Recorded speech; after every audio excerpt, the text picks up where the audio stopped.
Hi hello ಎಲ್ಲರಿಗೂ ನಮಸ್ಕಾರ. ಭವ್ಯ ಗಣೇಶ್ ಚಾನಲ್ಗೆ ಸ್ವಾಗತ. ಬನ್ನಿ ಇವತ್ತು ಬ್ರೇಕ್ಫಾಸ್ಟಿಗೆ ದೋಸೆ ಮಾಡ್ತಿದ್ದೀನಿ. ಈ ಒಂದು ಲೋಟದಲ್ಲಿ ಸೊಸೈಟಿ ಅಕ್ಕಿನ 2 ಲೋಟ ತೊಗೊಂಡಿದ್ದೀನಿ. ಮತ್ತು ಅದೇ ಲೋಟದಲ್ಲಿ ಹೆಸರು ಕಾಳನ್ನ 3/4 ತೊಗೊಂಡಿದ್ದೀನಿ. ಮತ್ತು ಅದೇ ಲೋಟದಲ್ಲಿ ಕಾಲಷ್ಟು ಹೆಸರು ಬೇಳೆನ ತೊಗೊಂಡಿದ್ದೀನಿ. ನೆಕ್ಸ್ಟು ಸ್ವಲ್ಪ ಕಡಲೆಬೇಳೆ ಮತ್ತು ಒಂದು ಅರ್ಧ ಸ್ಪೂನು ಮೆಂತ್ಯ ತೊಗೊಂಡಿದ್ದೀನಿ. ಅದನ್ನು ಸುಧಾ ಅದಕ್ಕೆ ಹಾಕಿ ಚೆನ್ನಾಗಿ ನೀರಲ್ಲಿ ತೊಳೆದು ನೀರು ಹಾಕಿ ಓವರ್ನೈಟು ನೆನೆಸ್ಕೊತಿದ್ದೀನಿ. ನೆಕ್ಸ್ಟು ಮಾರ್ನಿಂಗು ಎದ್ದಾಗ ತುಂಬ ಚೆನ್ನಾಗಿ ನೆಂದಿದೆ. ನೆಕ್ಸ್ಟು ಇದನ್ನು ಒಂದು ಮಿಕ್ಸಿಗೆ ಹಾಕ್ಕೊಂಡು ನೀರು ಹಾಕಿ ರುಬ್ಕೊತಾಯಿದ್ದೀನಿ. ರುಬ್ಬೆಲ್ಲ ಆದಮೇಲೆ ಒಂದು ಬೌಲಿಗೆ ಎತ್ತಿಕ್ಕೊತಾಯಿದ್ದೀನಿ.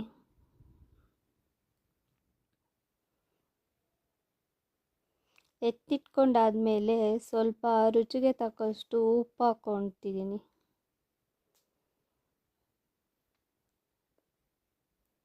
ಉಪ್ಪು ಹಾಕ್ಕೊಂಡು ಚೆನ್ನಾಗಿ ಎಲ್ಲ ಮಿಕ್ಸ್ ಮಾಡ್ತಾಯಿದ್ದೀನಿ.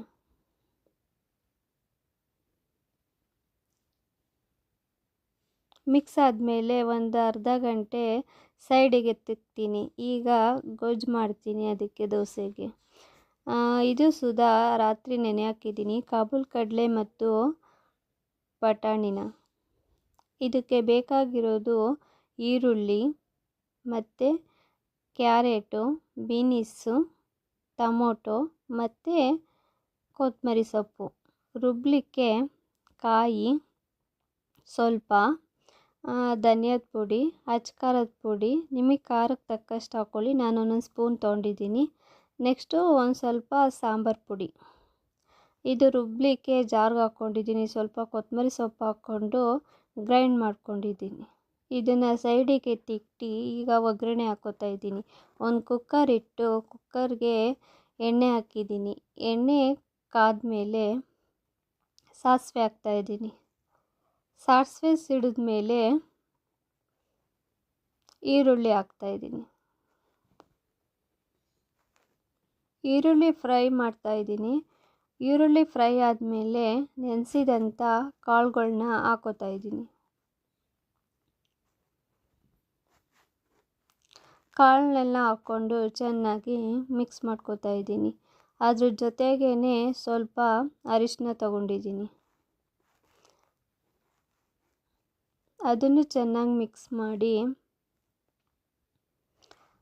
ಫ್ರೈ ಎಲ್ಲ ಆದಮೇಲೆ ಈಗ ಕಟ್ ಮಾಡಿದಂಥ ಬೀನಿಸು ಮತ್ತು ಕ್ಯಾರೆಟ್ನ ಹಾಕ್ಕೊತಾಯಿದ್ದೀನಿ. ಅದನ್ನು ಚೆನ್ನಾಗಿ ಮಿಕ್ಸ್ ಮಾಡಿ ಅದು ಒಂದು ಸ್ವಲ್ಪ ಟೈಮು ಫ್ರೈ ಮಾಡ್ಕೊತೀನಿ.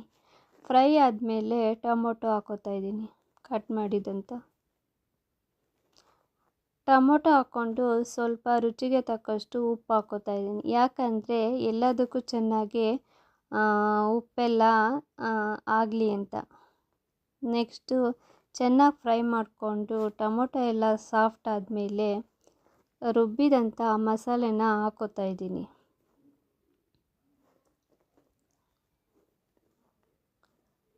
ನಾನು ಬರೀ ದೋಸೆಗೆ ಗೊಜ್ಜು ಥರ ಮಾಡ್ತಾಯಿದ್ದೀನಿ.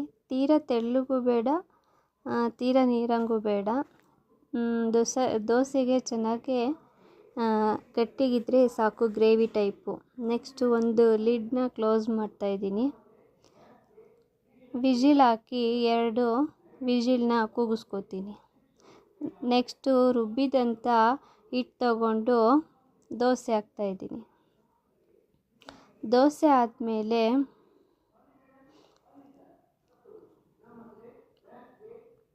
ವಿಜಿಲ್ ಬಿಟ್ಟಿದೆ. ಈಗ ನೋಡೋಣ ಹೇಗಿದೆ ಗೊಜ್ಜು ಅಂತ.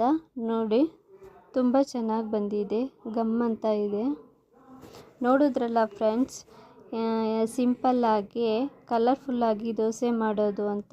ಹಾಗಿದ್ರೆ ಈ ರೆಸಿಪಿ ಇಷ್ಟ ಆದರೆ ಇವತ್ತೇ ಟ್ರೈ ಮಾಡಿ ಹೇಗಿದೆ ಅಂತ ಕಮೆಂಟ್ಸ್ ಮಾಡಿ. ಮತ್ತಷ್ಟು ಈಸಿ ರೆಸಿಪಿಗೋಸ್ಕರ ಭವ್ಯ ಚಾನಲ್ಗೆ ಸಬ್ಸ್ಕ್ರೈಬ್ ಮಾಡಿ, ಲೈಕ್ ಮಾಡಿ, ಶೇರ್ ಮಾಡಿ. ವಿಡಿಯೋ ನೋಡಿದ್ದಕ್ಕೆ ಎಲ್ಲರಿಗೂ ಧನ್ಯವಾದಗಳು. Thank you so much.